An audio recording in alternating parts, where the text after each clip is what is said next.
sejam bem-vindos, muito bem-vindos de volta. Eu espero que vocês tenham gostado do Coffee Break oferecido pela CM Capital.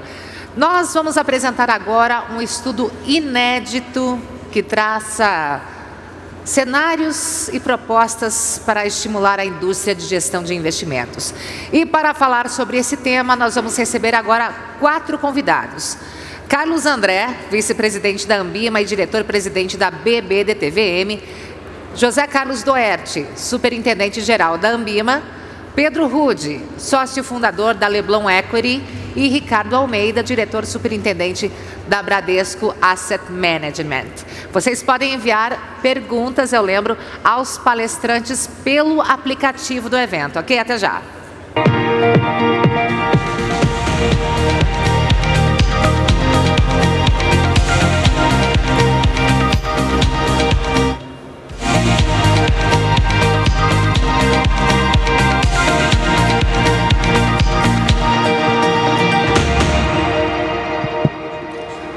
Bom dia a todos. Queria também, em nome da diretoria da Ambima, agradecer a presença de todos e o interesse aqui no nosso evento, em especial na nossa agenda de gestão de recursos, gestão de investimentos. A gente vai ter aqui um painel, eu vou fazer aqui uma breve introdução, falar um pouco sobre esse estudo. E depois nós vamos ter perguntas aqui para o Carlos André, para o Pedro e para o Ricardo. E eu também convido vocês a também já irem preparando as suas perguntas. Vocês podem mandar pelo aplicativo. Eu vou recebendo aqui, eu espero que eu consiga passar pelo menos alguma das perguntas aqui para o grupo. Vocês devem ter recebido, deixa eu tirar aqui. Vocês devem ter recebido hoje pela manhã o nosso estudo, né, de gestão de recursos, uma visão para o desenvolvimento. E se não receberam por e-mail, estão recebendo nesse exato momento pelo app do evento, vocês estão recebendo também uma cópia desse estudo. Queria falar rapidamente sobre esse estudo. Esse estudo a gente fez, a Ambima fez junto com a Ernst Young, a EY, e o objetivo dele, é claro, né, é a gente ter uma visão da indústria de gestão de recursos de investimento no Brasil. A gente dividiu esse estudo em 2 grandes partes. A primeira parte é onde a gente buscou através do crescimento da indústria de gestão no Brasil, relacionando isso com a base de ativos potencial da nossa indústria aqui, ver qual o impacto desse crescimento em indicadores socioeconômicos, impacto no PIB, como o Carlinhos comentou na abertura aqui, impacto na arrecadação, na geração de emprego e assim por diante. Então tem uma primeira parte desse estudo que está voltada para para a importância da indústria de gestão e qual é o impacto dela na nossa sociedade a partir do momento que ela começa a crescer junto com o PIB do Brasil. Então essa é a primeira parte. A gente vai aqui no painel tratar da segunda parte desse estudo, que de uma maneira bem resumida, o que a gente fez? A gente buscou as principais tendências da indústria de gestão de recursos, seja globalmente, mundo afora e aqui no Brasil, e linkamos essas tendências com a agenda Ambima de desenvolvimento da indústria de gestão. Tá? Então vocês vão encontrar aqui nesse estudo essa ligação com a nossa pauta, com o nosso dia a dia, o que a gente discute lá nos comitês, na diretoria. Então a gente fez esse vínculo com as tendências e vocês vão ver que muito da nossa pauta já está conectada com essas grandes tendências e o que não está, fica aqui o dever de casa da gente conectar com a nossa pauta, tá bom? Cadê o...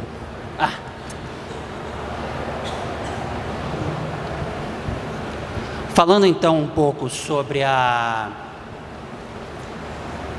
sobre essas tendências, o primeiro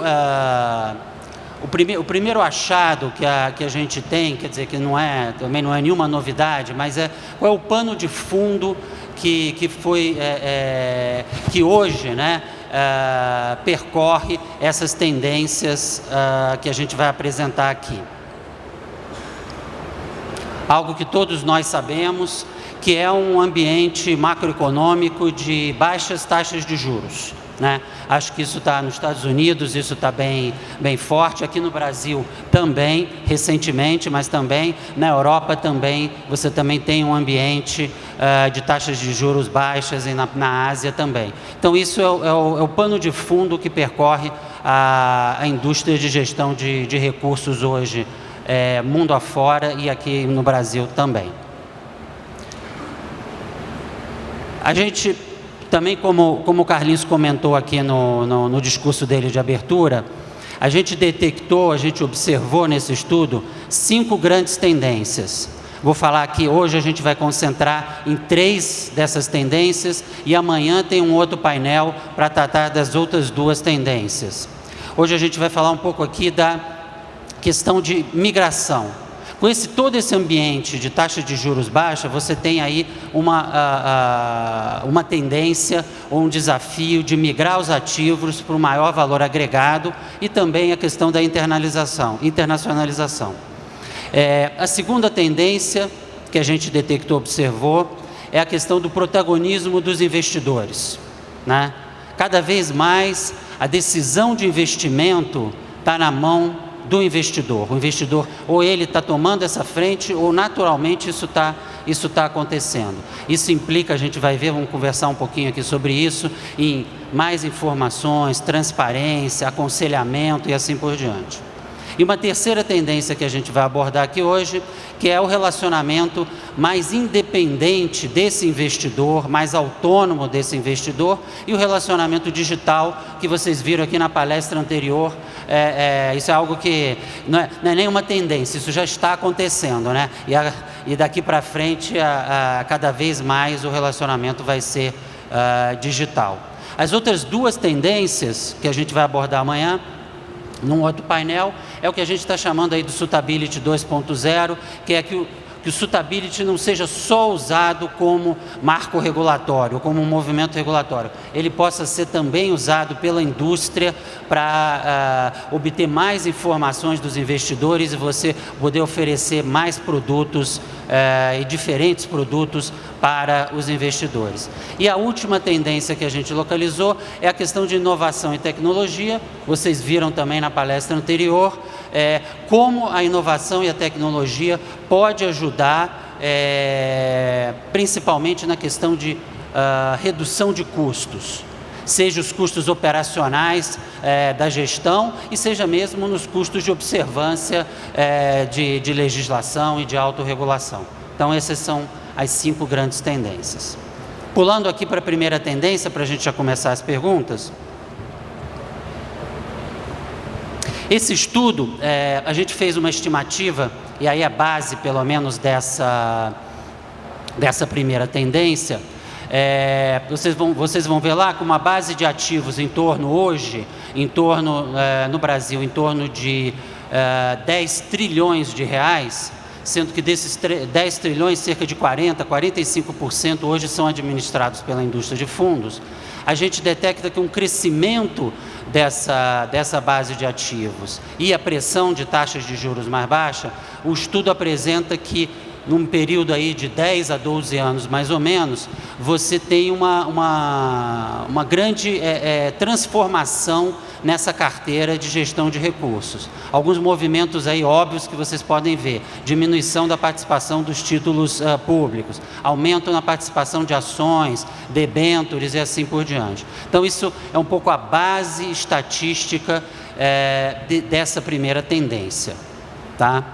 E aí, com essa base aqui, com essa introdução, eu queria fazer já uma pergunta aqui para os nossos diretores, aqui para os nossos 3 panelistas. É uma pergunta geral, e aí vocês fiquem à vontade para responder. E aí, né?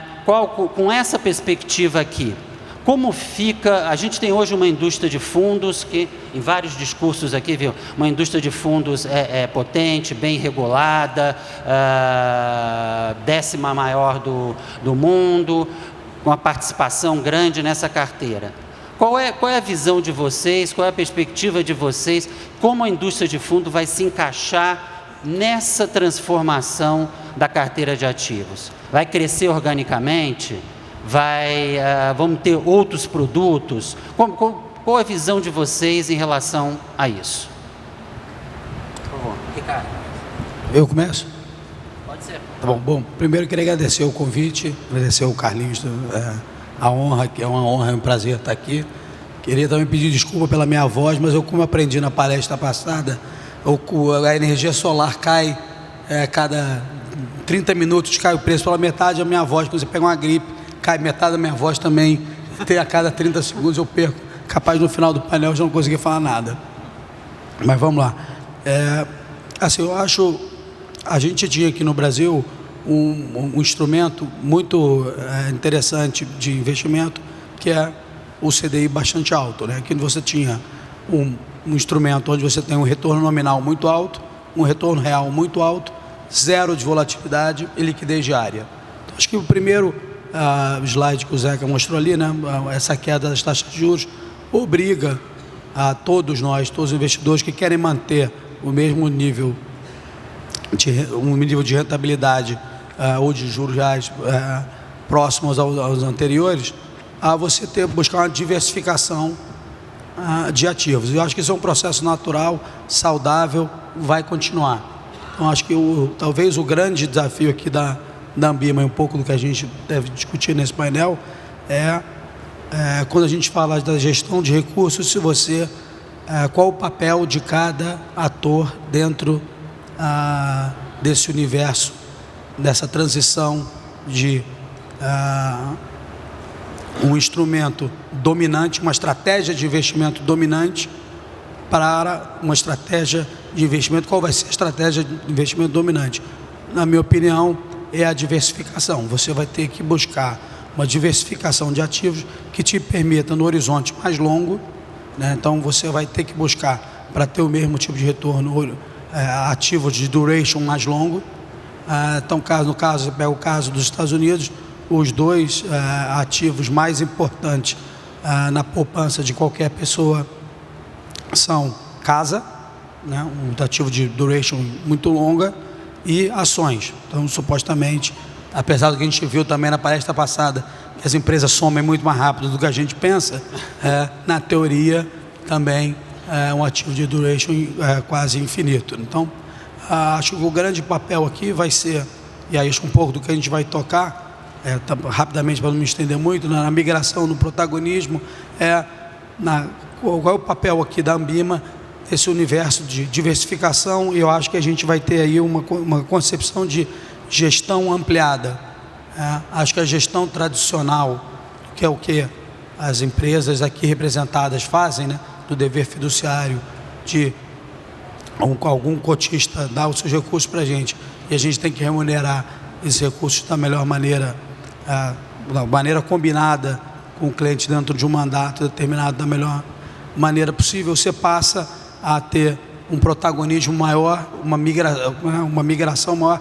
Esse investidor quer ter um protagonismo maior, e você até tem que ampliar um pouco o conceito de quem é o gestor, né? Quando o próprio cotista ou cliente opta por uma diversificação dos ativos, essa diversificação vai aparecer, ativos novos vão aparecer, quem no final é o responsável pela escolha dessa diversificação, que ativos vão compor essa carteira diversificada e quais são as responsabilidades ao longo desse processo. Então, não sei se foi uma resposta muito longa da sua pergunta, mas como minha voz já está pela metade, vou parar por aqui. Tá bom. Bom, antes de mais nada, obrigado aí pelo convite, é um prazer participar aqui em nome da própria Ambima e da BBDTVN. Só complementando, acho que esse quadro traz realmente algumas reflexões.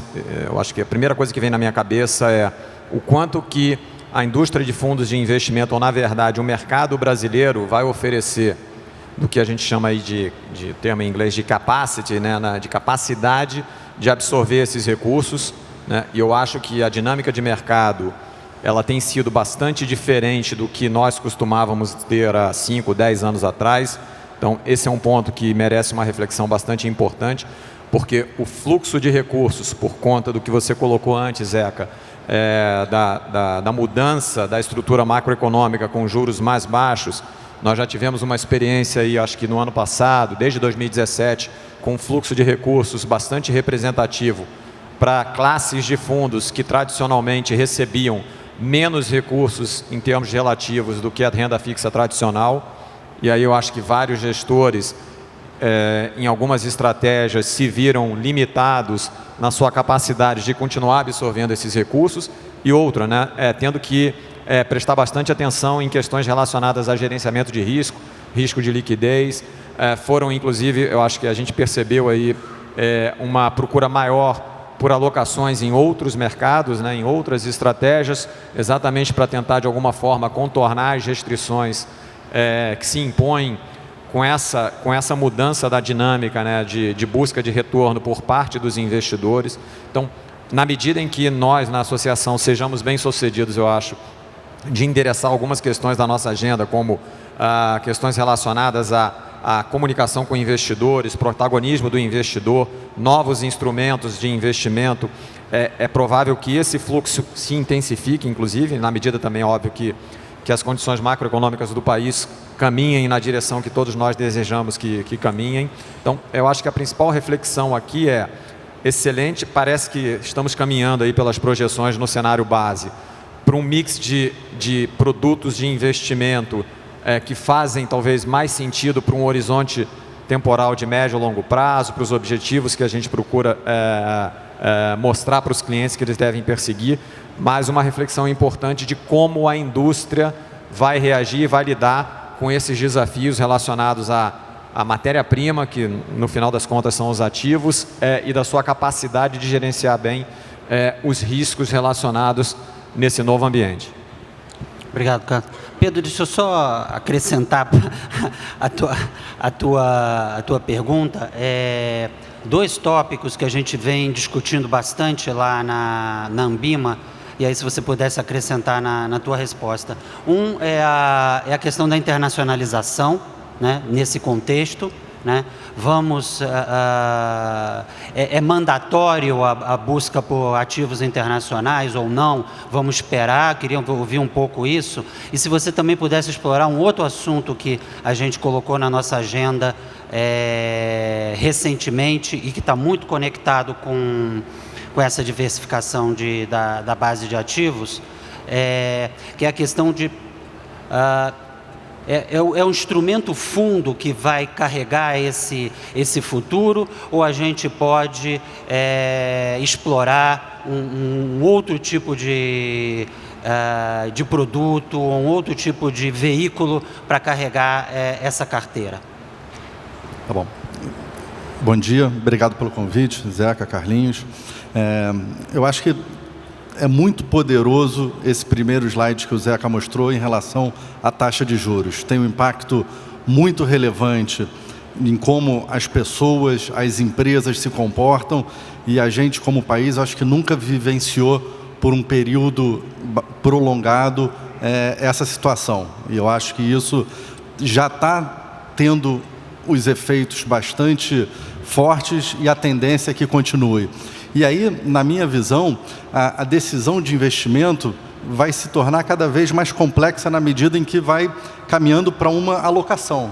Então, os investidores vão precisar separar e determinar percentuais de exposição a cada classe de ativos de acordo com seus perfis e necessidades. Então, acho que esse processo de escolha, que até bem pouco tempo atrás era relativamente mais simples, dado que o Ricardo falou de ter uma remuneração bastante atrativa com o título público, esse cenário já mudou e cada vez mais as pessoas vão ter que buscar veículos e alternativas que tragam um retorno mais adequado e, logicamente, isso acarreta mais risco.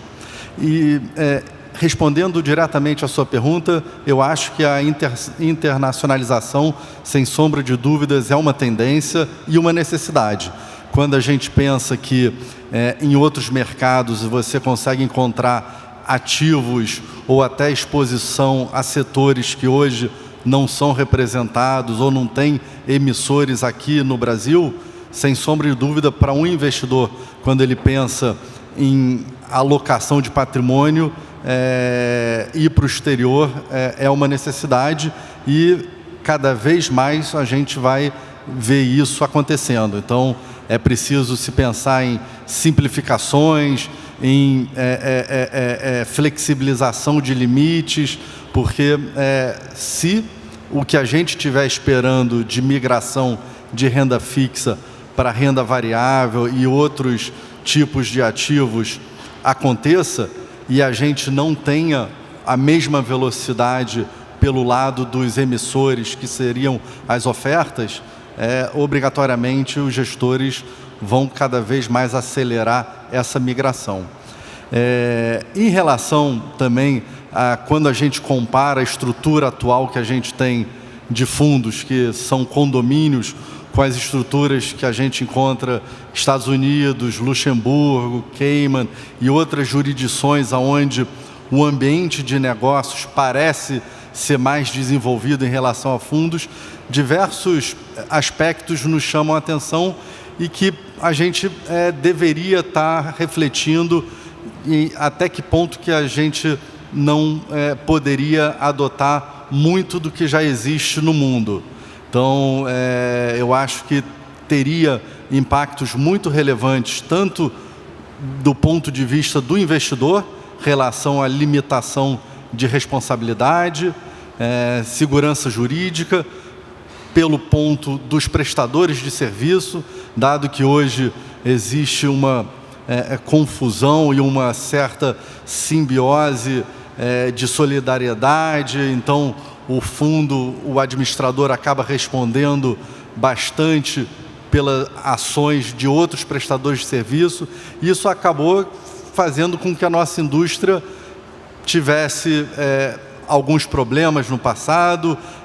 Hoje tem determinadas classes de ativos que não estão sendo desenvolvidas da maneira em que a gente gostaria por algumas limitações.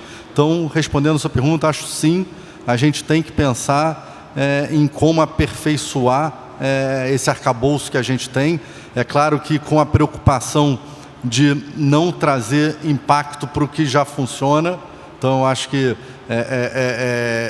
a gente tem uma indústria super relevante que funciona, mas entendo que a gente tem espaço para caminhar no aperfeiçoamento. Só complementando alguns pontos do Pedro, até olhando aqui nesse slide, tem algumas coisas que talvez a gente não tenha tocado com tanto detalhe, que eu acho que são importantes.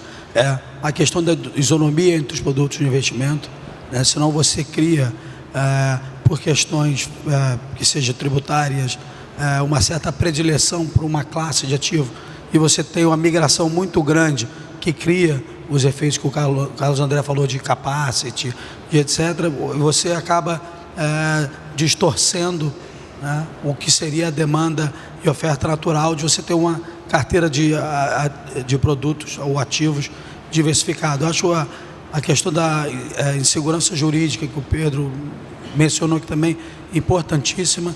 Então, acho que um pouco na fala do Marcelo, da presidente da CVM, está aqui na frente falando sobre o FDIC, eu acho um trabalho excepcional. É um instrumento excelente de investimento. Você pega nos Estados Unidos, isso é um negócio, você tem a cota subordinada, mezanina, sênior, você põe um lei em cima de outro, talvez não precise ser tão sofisticado que às vezes você nem sabe o que está lá dentro.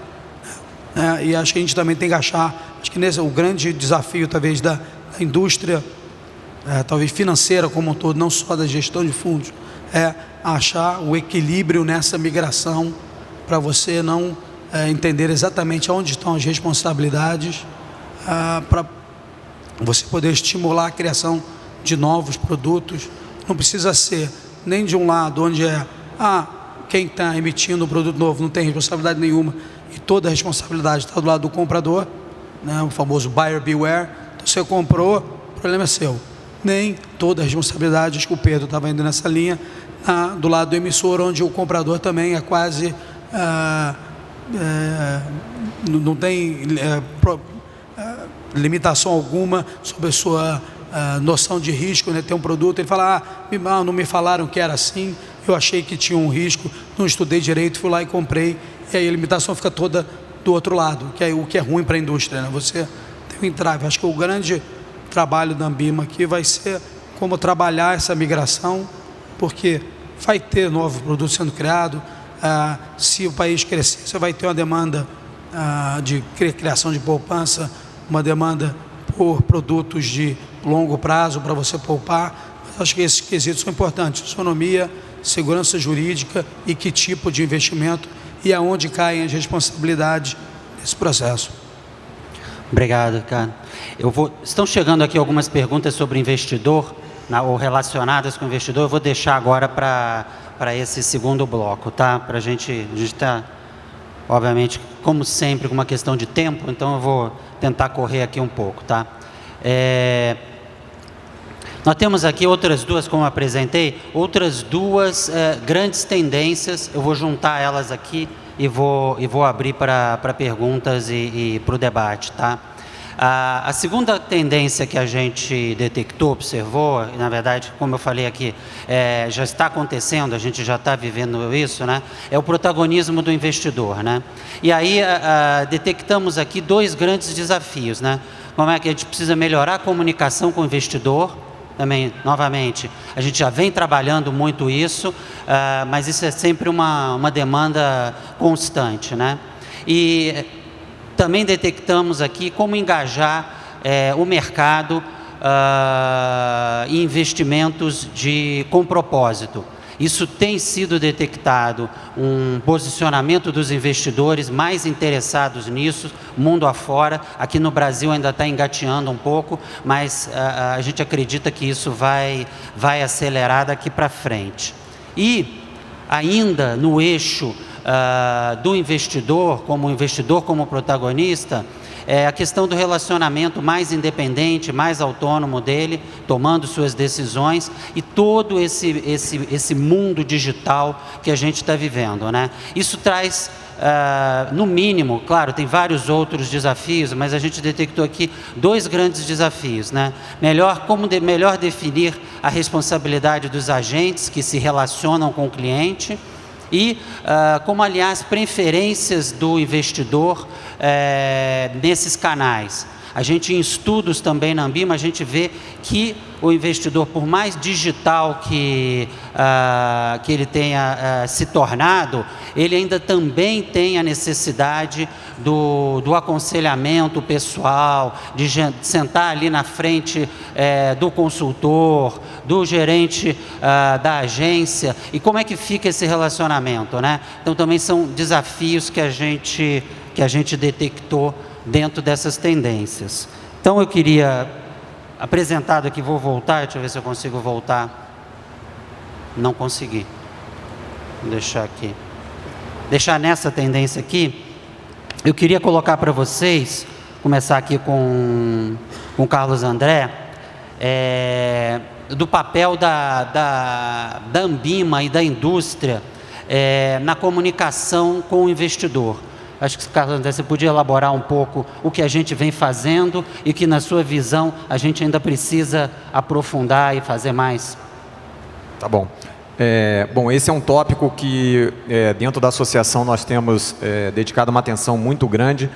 Inclusive, amanhã nós vamos ter um outro painel que fala especificamente sobre essa questão de como investidores enxergam, de fato, o produto fundos de investimento, né, que é o painel da indústria de fundos no Divã.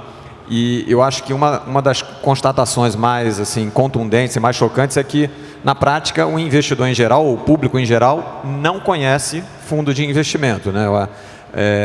Nós, nessa sala, dentro da associação e dentro do nosso ambiente, nós trabalhamos uma série de questões importantes, mas muitas vezes de uma maneira muito egocêntrica, né? Olhando para dentro da própria indústria e com o olhar de profissionais da indústria. Mas quando a gente se depara com o baixíssimo nível de entendimento e de uma certa forma, a comunicação pobre, eu diria, que nós temos a pouca capacidade que nós temos de nos conectarmos de fato com os investidores, transmitindo as mensagens de uma forma que de fato eles percebam. Eu acho que andei até lendo alguns papers da própria IOSCO relacionadas a essa questão regulatória do desafio do regulador também de uma certa forma fazer com que os agentes de mercado, de uma maneira segura, entreguem uma mensagem que possa ser bem recebida e entendida por parte dos investidores, né? Tem muito também de finanças comportamentais dentro disso, né? Tudo que é muito complicado, né? Normalmente o indivíduo tende a ter uma certa preguiça de se interessar num primeiro momento, né? Então a gente precisa se conectar de uma maneira um pouco mais direta com os investidores e fazer com que o nosso produto seja entendido, né? O nível de penetração na base de investidores ou na população como um todo, ele ainda é muito baixo. Então a gente pode enxergar a questão do copo meio cheio ou meio vazio. Eu acho que tem um upside enorme para a gente explorar. Eu entendo que a indústria de fundos é um excelente canal, de fato, para a gente engajar e trazer essa população, muitas vezes, que tem capacidade de investimento, tem capacidade de poupar, mas que ainda não enxerga a indústria e os profissionais da indústria como sendo, né, uma alternativa interessante. Então, essa questão da comunicação, ela é fundamental. Eu acho que nós estamos passando por uma revolução na parte de distribuição, né? Todo o advento das plataformas independentes, das tecnologias digitais e os próprios conglomerados financeiros também reagindo a isso, sem dúvida nenhuma, estão elevando a barra no que diz respeito à qualidade de atendimento. Isso é fantástico. Eu acho que os clientes têm muito a ganhar, em termos de preço. Os preços vão convergir para níveis mais competitivos. Isso aí eu acho que é uma questão que é óbvia. Então, a questão do relacionamento e do cliente no centro, ela não é nenhuma tendência. Eu acho que, similar a essas questões da revolução digital, eu acho que ela está aqui para ficar e, sem dúvida nenhuma, a associação tem muito a colaborar, porque é um movimento institucional do produto e da atividade, que a gente pode colaborar bastante. Obrigado. Queria aproveitar, Ricardo, enquanto você ainda tem voz, se você pudesse explorar um pouco, eu não consegui voltar mais no outro slide. O protagonismo, né? Isso, o protagonismo. E talvez explorar um pouco mais como é que está a indústria e a tua visão do investidor aqui no Brasil em relação a essa questão de sustentabilidade, governança, investimento com propósito. Se você pudesse elaborar um pouco sobre isso. Eu fico bastante à vontade para falar sobre isso. Até o Carlos André mencionou um pouco da ignorância, às vezes da falta de conhecimento até de todos os investidores. Eu até confesso que eu desconheço um pouco do caso da BBDTVM, esse tipo de investimento, mas eu falo com muita propriedade. Na Bradesco Asset Management, a gente já incorpora, e o Pedro Rude também da Leblon, que eu conheço, um dos sócios deles há mais de quase 30 anos, o Marcelo, já vi o trabalho que eles fazem, o cuidado que eles têm com ambiental, socioeconômico e governança, nesse sentido. Muito, já vem de longa data. Então eu acho pegando um pouco da carona, não tem como a gente não estar influenciado pelo que a gente acabou de ouvir aqui. Acho que o grande mérito dessas tecnologias disruptivas que vêm é fazer a gente fazer o nosso negócio melhor, incorporar esses aspectos inovadores. E talvez a melhor coisa que tem acontecido lá atrás, né, quando eu era bem mais novo, tinha aquela briga das empresas de internet, todo mundo tinha um site. O que aconteceu? Acabou melhorando a logística das empresas existentes. Então fez as empresas que sobraram muito mais resistentes. Eu acho que nesse caso o investimento com propósito serve para realçar que existe uma parcela de investidores que leva muito a sério esses aspectos e tem que ser incorporados. Então a gente, por exemplo, já incorpora os quesitos ASG ou ESG, dependendo da língua que você queira, tanto em renda fixa quanto em renda variável há muito tempo. Eu vejo até com um pouco de pesar, porque a gente já teve um fundo de ESG e não tem, a ideia é muito boa, mas no final das contas você não tem efetivamente capital incorporado ali. Mas o que eu acho que isso faz é a gente botar a barra mais alta para os nossos critérios de investimento e analisar as questões de governança, são cada vez mais importantes, principalmente porque, de novo, vou voltar um pouco, é o cerne do nosso trabalho aqui, o nosso cerne é um trabalho de fidúcia. A gente é responsável pelos recursos confiados pelos investidores a nós, aos gestores.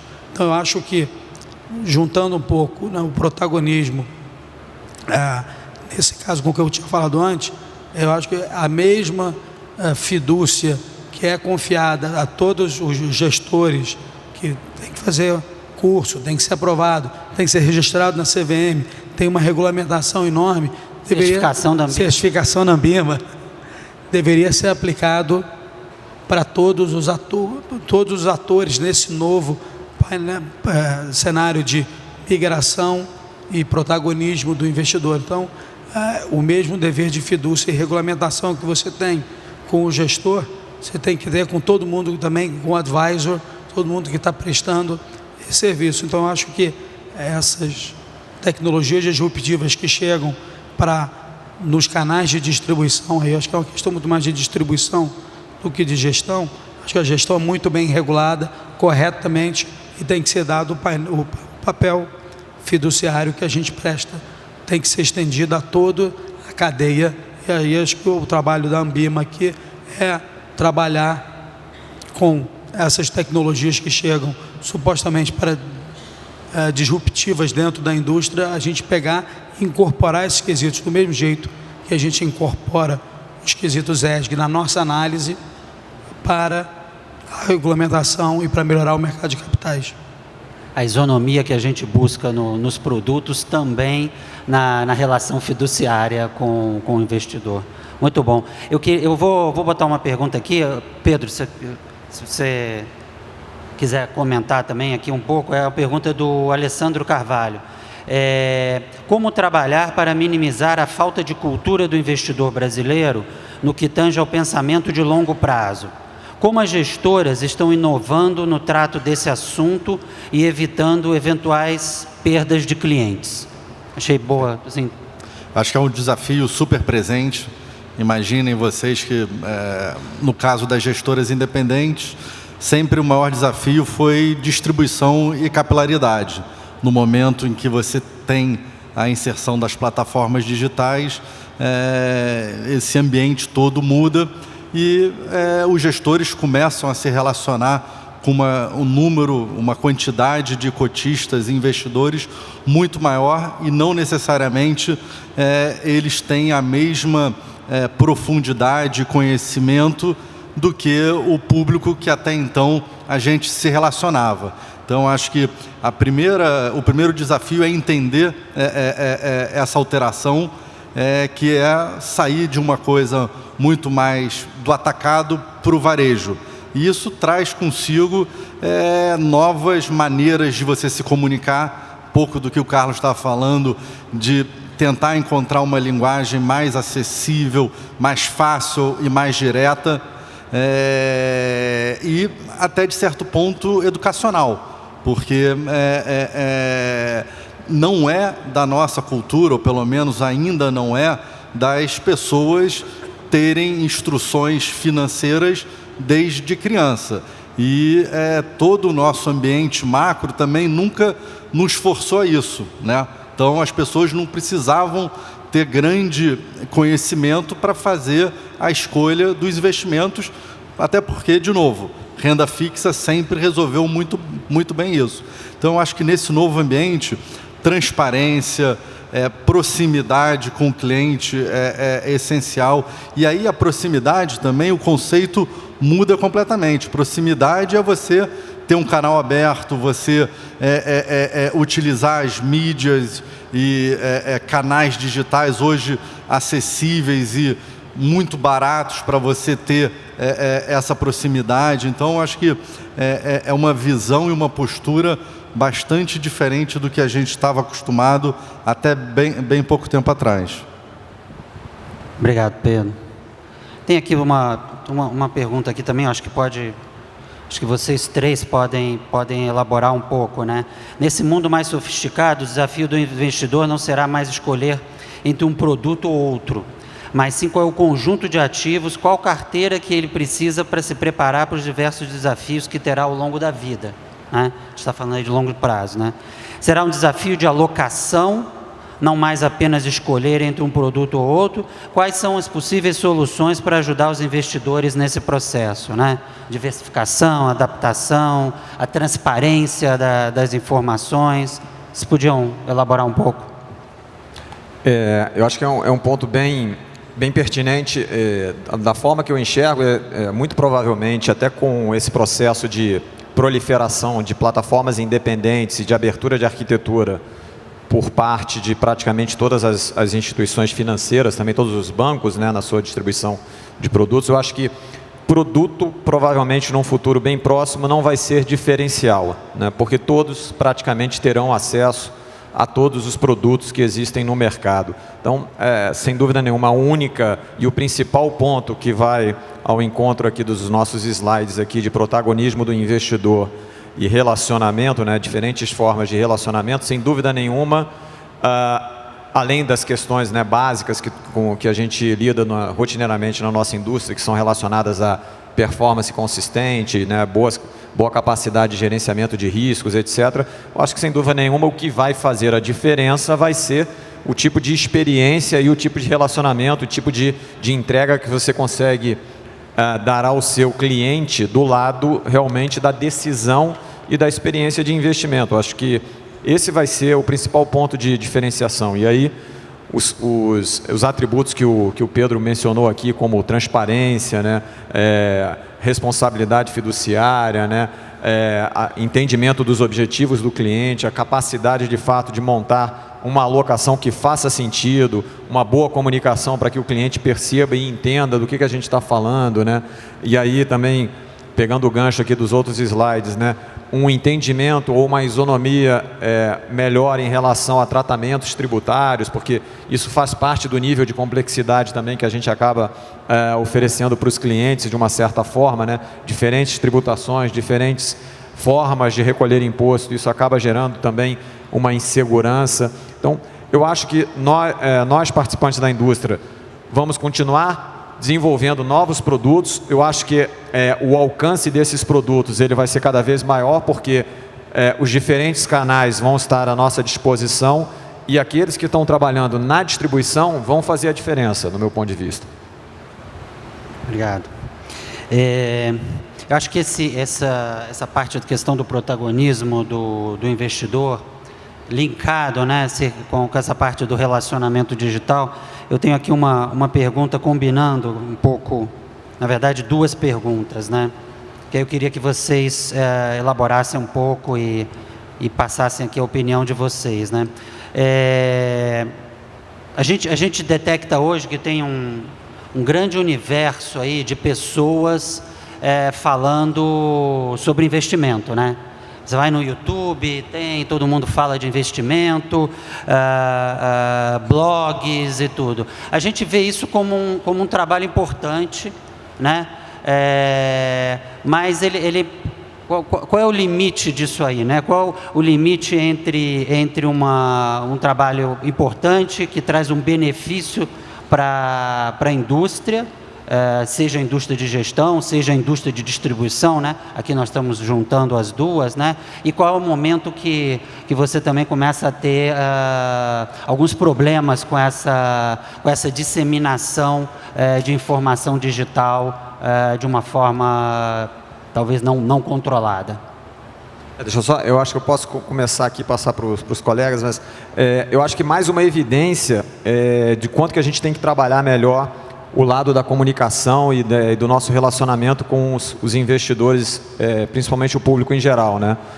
Então, hoje em dia, né, assim, não tem vácuo, né, nesse tipo de atividade, né? Então, se alguém percebe que há uma ineficiência por parte dos participantes de mercado em, de fato, se comunicar, todas as mídias, né, que estão disponíveis hoje para os investidores acabam percebendo que ali há também uma oportunidade de oferecer um serviço que, via de regra, não é encontrado dentro das instituições participantes, seja dos bancos, seja das plataformas. E hoje está muito claro isso. Eu acho que a linguagem, a forma de comunicação não está mais dentro de uma lâmina ou dentro de um contrato, e sim dentro das mídias digitais, por meio das mídias digitais, e existe muita oportunidade de chegar aos investidores de uma maneira mais direta e mais conectada.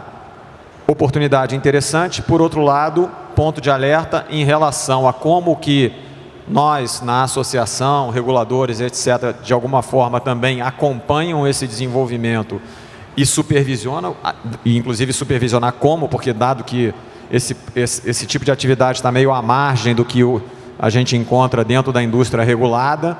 Então, eu acho que nós, participantes, temos que aproveitar a inspiração que vem desse tipo de atividade e incorporar dentro das nossas práticas de distribuição, dentro das nossas atividades rotineiras, e trazer isso para dentro de um ambiente também que seja, de uma certa forma, também mais bem acompanhado, mais bem regulado, né? Tirar o que tem de bom disso daí.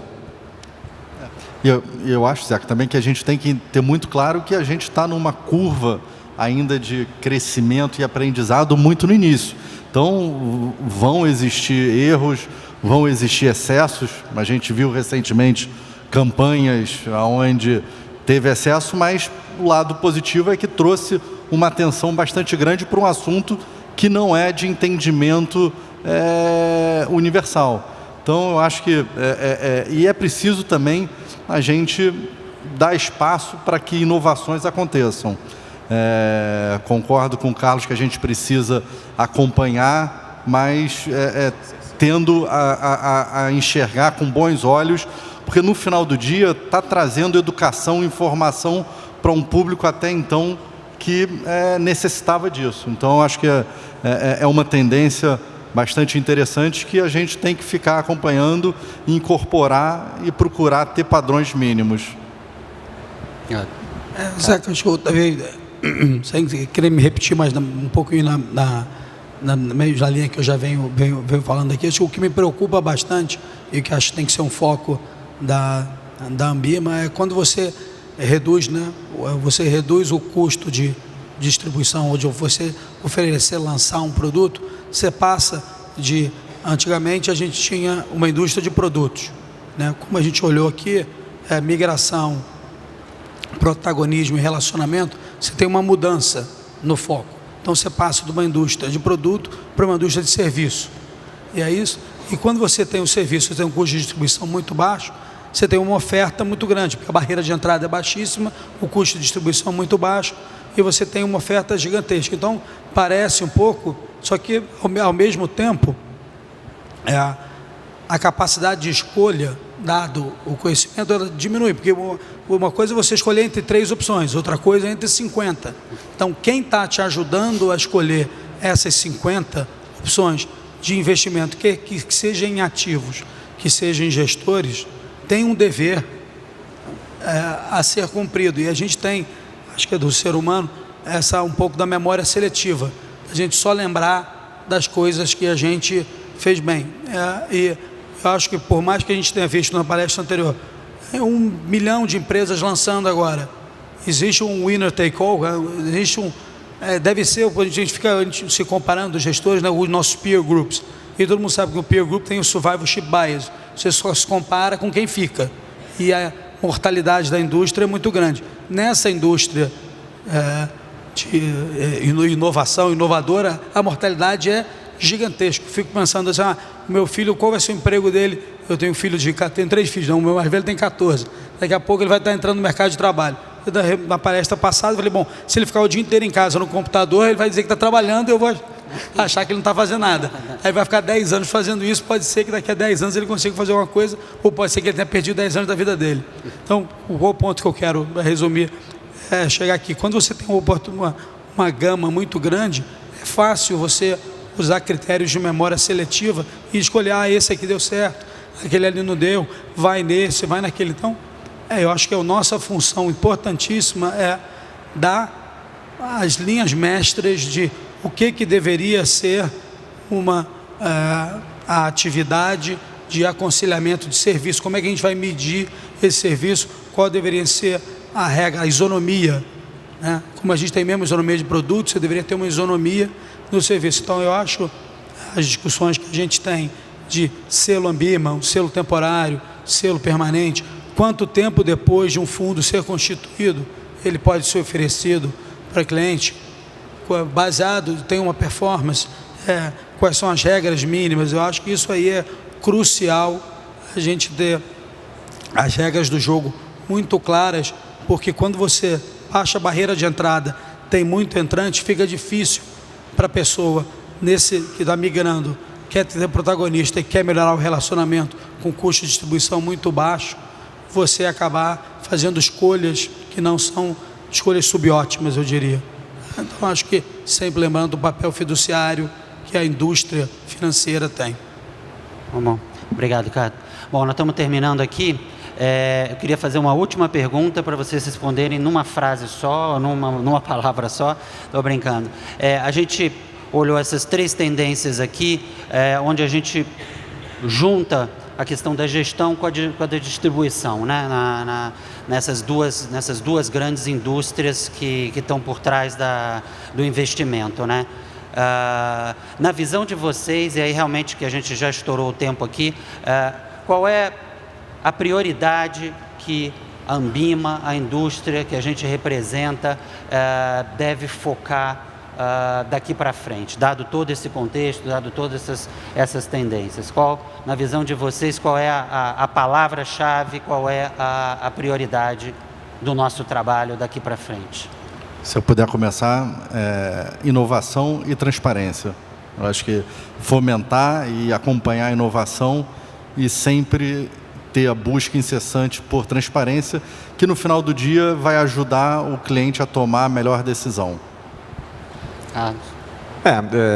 Eu acho que, para mim, olhando dentro dessas grandes tendências, eu acho que o ponto que a gente deve focar principalmente é a parte de comunicar, né, e informar, né, o público em relação à atividade e aos produtos que a indústria oferece.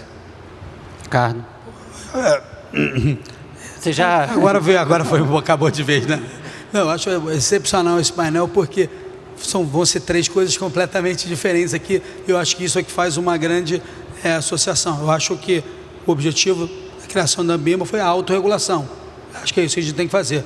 A gente tem que se autorregular, sendo transparente, sendo ético, olhando todos os critérios, mas, em última instância, nós somos os guardiões do mercado de capitais. Então, é a nossa função não deixar a bola cair e se autorregular. Quer seja, temos que achar o equilíbrio, onde a gente não vai matar a inovação, mas também não podemos, temos um dever de cuidar do próprio mercado. Tá bom. Bom, estouramos nosso tempo aqui. Queria agradecer a presença, o interesse de vocês. Tem várias perguntas, infelizmente não deu para responder todas, mas a gente vai ter a continuação desse painel amanhã. Espero também que vocês participem. Muito obrigado. Obrigado, senhores.